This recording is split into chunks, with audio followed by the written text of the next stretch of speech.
राधे राधे। तो कहते हैं कि चंद खोटे सिक्के जो कभी नहीं चले बाजार में, आज वो भी देखिए उंगलियां उठा रहे हैं मेरे किरदार पे। किस्मत का थप्पड़ मुंह पर नहीं, सीधा रूह पर लगता है। तो अगली बार किसी के साथ गलत करे तो अपनी बारी का इंतजार जरूर कीजिएगा।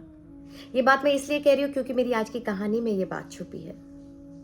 बहुत बार हमारे इर्द गिर्द ऐसे लोग होते हैं जो सिर्फ हमें धन और सिर्फ पद से जानते हैं। धन नहीं, पद नहीं, तो दोस्ती भी नहीं। ऐसे लोगों पर, ऐसे रिश्तेदारों पर, ऐसे दोस्तों पर क्यों समय अपना व्यर्थ करना, क्योंकि ऐसे ही लोग हमें जब सबसे ज़्यादा ज़रूरत होती है तब छोड़कर चले जाते हैं। आज मैं ये कहानी इसलिए सुनाना चाहती हूँ क्योंकि बहुत बार हम लोग, जो विपरीत समय होता है, उस समय बहुत कठिनाइयों के साथ जूझ रहे होते हैं, और फिर हमारे दोस्त और रिश्तेदार अगर ये कह दें कि तुम्हें वो बात नहीं, तुम्हें वो अब चीज़ नहीं रही, अब तुम्हें कुछ और करना चाहिए, आग नहीं है, तो बस वो सब खत्म हो जाता है। ये कहानी से एक चीज़ ज़रूर आप सीखेंगे कि अपने इर्द गिर्द उन्हीं लोगों को रखें जो आपका मनोबल बढ़ा पाए, आपको आपकी पीठ थपथपाए कि ये वक्त भी बीत जाएगा, आगे कदम और आगे कदम। तो कहानी शुरू करूं? तो होता ये है कि एक पंडित जी एक बहुत प्यारी सी बड़ी सी बकरी लेकर एक जंगल से निकल रहे होते हैं। अब वहाँ पे चार बदमाश बैठ के ताश खेल रहे होते हैं।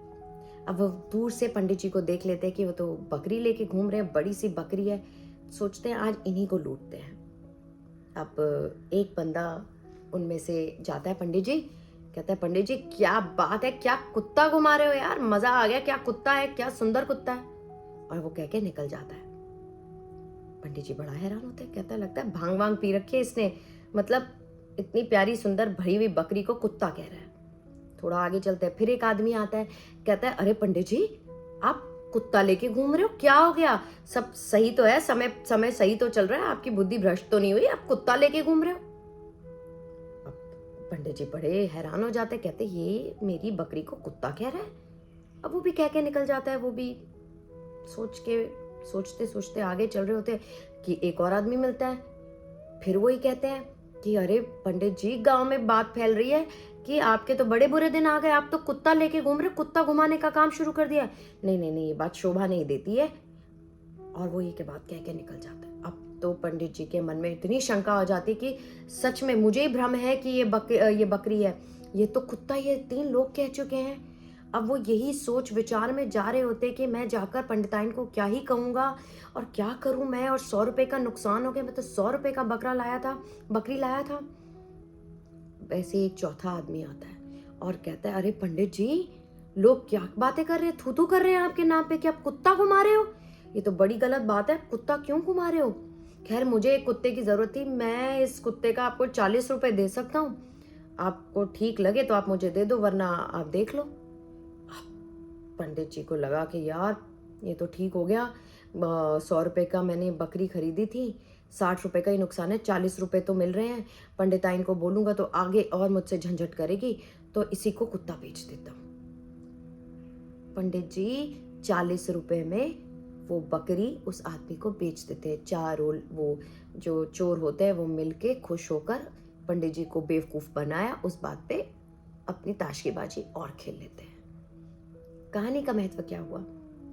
पंडित जिसने सारे पुराण पढ़े होंगे, सब बढ़िया चीजें पढ़ी होंगी, अच्छा विचार रखता होगा, उसने भी सिर्फ 4 लोगों की बात सुन के बकरी को कुत्ता ही समझ लिया। ऐसा उसको भ्रम कर दिया लोगों ने बोल बोल के कि ये कुत्ता है। ऐसा ही तो हमारे जीवन में भी होता है कि जब समय सही नहीं हो रहा होता, धन नहीं आ रहा होता, पद नहीं होता, ठीक काम नहीं चल रहा होता, तो लोग इर्द गिर्द वाले ही कहते हैं कि कहीं तुम में ही तो कमी नहीं, कहीं तुम सही तो नहीं कर रहे हो, आप में ही कमियां ढूंढने लग जाते हैं। लेकिन ऐसा सच नहीं है। कहीं आपको भ्रम तो नहीं है उन लोगों को परखने का। ये बात मैं इसलिए भी कह रही हूँ क्योंकि ये मेरी जिंदगी में भी बहुत बार हुआ। जब आप काम नहीं करते हो तो लोग आपके बारे में अलग अलग तरीके की बातें करते हैं। जैसे कि मैं बहुत टाइम से टीवी नहीं कर रही हूँ, तो लोग कहते हैं कि भाई कनिका तुमको अपने जो पर डे है वो कम करना चाहिए, कनिका तुमको इतने नखरे नहीं करने चाहिए, अब टीवी तो इसी तरीके से है, अब तुमको रोल भी ऐसे ही मिलेंगे और इस तरह वो उस तरह, मतलब हर तरीके से वो ये कहना चाहते हैं कि तुम जो कर रही हो वो गलत है। लेकिन मुझे अपने ऊपर दृढ़ निश्चय है और यकीन है और कन्हैया पे यकीन है कि वो जो भी करेगा वो सबसे अच्छा करेगा, लेकिन लोगों की बातों में मैं नहीं आऊँगी। खैर, ये तो मेरी बात थी। आपको इस कहानी को सुनकर क्या लगा? अगर आपके इर्द गिर्द ऐसे लोग हैं जो आपके मनोबल को नीचा दिखाते हैं, आपके निश्चय को, दृढ़ निश्चय को लड़खड़ाते हैं, तो आप उन लोगों से दूर रहें, क्योंकि वो वही खोटे सिक्के हैं जो कभी नहीं चले कहीं पर, लेकिन वो आज आप पर उंगलियां कर रहे हैं। खैर, आप आशा करती हूँ कि आपको ये कहानी अच्छी लगी होगी, और अच्छी लगे तो मुझे ज़रूर बताएं। धन्यवाद। जय हिंद।